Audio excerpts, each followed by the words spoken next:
George Lucas once said, "Deeply ingrained in our reality is our relationship with our parents and kids. That's where the real stories always end up."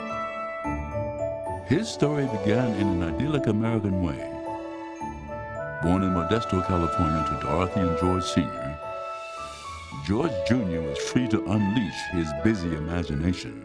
He devoured novels like Treasure Island, Robinson Crusoe, and The Adventures of Tom Sawyer and Huck Finn. School was a disconnect. I was a consummate underachiever. I hated school. I loved to build things. I loved working on cars and engines. And all I wanted to do was race cars.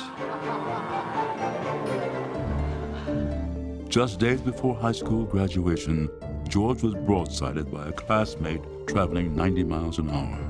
He was found unconscious with no trace of a pulse. The long period of convalescence had a life-changing effect on George. He decided to trade race cars for college.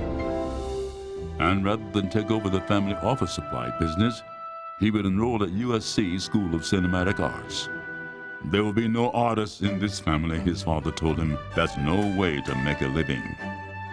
George's first student film was an avant-garde sensation.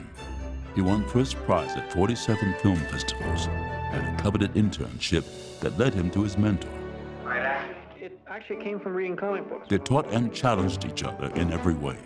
And in 1971, with Francis Ford Coppola producing, George directed his first feature film.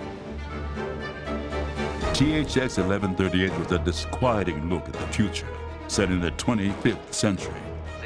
It was our first glimpse of George's desire to reject the status quo. My first impression was, I hate you. I hate that guy, man. He's so much better than I am. George followed up his exploration of the future with a trip to the past. What if you came up higher? It was just his third feature film, and it changed everything. I know this is gonna work. I know it's gonna work because it's impossible. The way movies are made, the way we watch them, and the way they make us feel. To the world-famous Chinese theater come the stars of the biggest box office success in motion picture history. No film before or since has had a greater cultural influence. Put that down. Cigarettes are dangerous. It transcended the zeitgeist and became part of the American experience. Well, I'd say cut.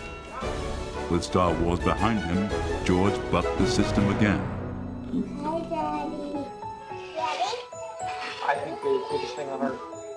He retired from directing for 15 years to raise his children. That's Daddy putting on a Snoopy ornament. Good morning, Katie. Hey, Dad. As his children grew, so did his empire. And his ability to give back.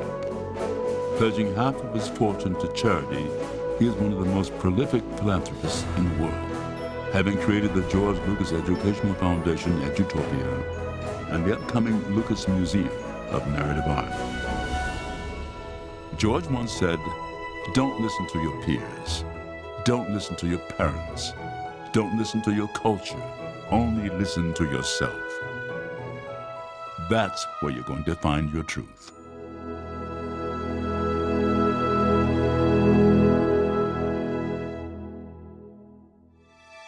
My friend, Rosa Dolores Alverio, was born in Humacao, Puerto Rico. At the age of 5, she and her mother braved a harrowing boat trip to begin a new life in New York's Spanish Harlem. The tough streets introduced her to the racism that would spark her lifelong passion for equal rights. She was feisty, ambitious, and filled with a desire to perform. It was at a dance recital that a Hollywood agent took notice, introducing her to legendary producer Louis B. Mayer, who promptly dubbed Rosa the Spanish Elizabeth Taylor. By 19 years old, Rosa was a bona fide member of the studio system, landing small but steady roles that intensified her desire. At the urging of a casting agent who thought her name was too ethnic, she changed it to resemble that of a star whom she idolized, Rita Hayworth. But despite her attempts to assimilate, Rita was cast as what she called one ethnic spitfire after the other. And this girl is present to me from Burma. I consider my human role in life much more important than my life or my role as a performer. But Rita's greatest triumph would be her role as a trailblazer for the generations that followed. Watching this beautiful, strong Puerto Rican woman command a screen with her talent in a time when Latina women did not have every door in this industry open to them made me feel, as a little girl watching in her living room in the Bronx, that anything was possible. And that's how I feel, standing beside Rita as she plays my glamorous grandma on Jane the Virgin. Look at you. No, I can't. I have to hug you first. My hero, who spent her life fighting stereotypes, has brought her passion and life full circle by recording her first Spanish album at the age of 83. On stage, in film, and on television, Rita Moreno has inspired us, held us breathless, and made us laugh until we cried.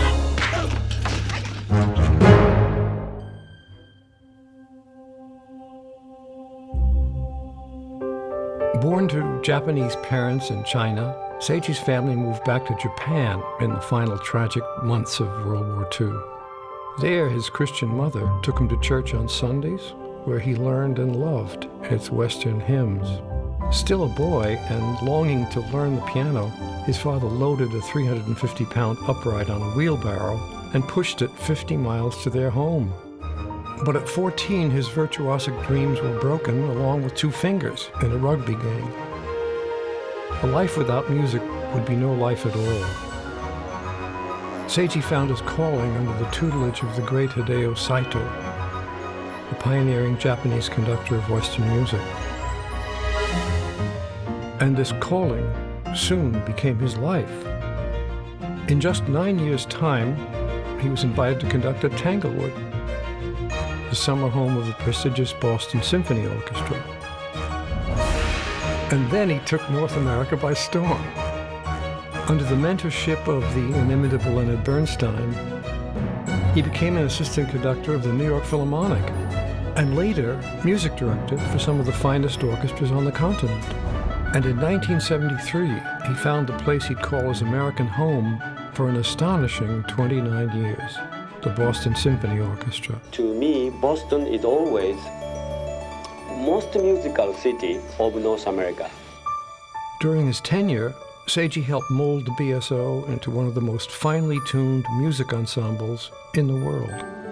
There, he chose to honor his teachers by mentoring students of his own. You're doing everything here. So, yeah.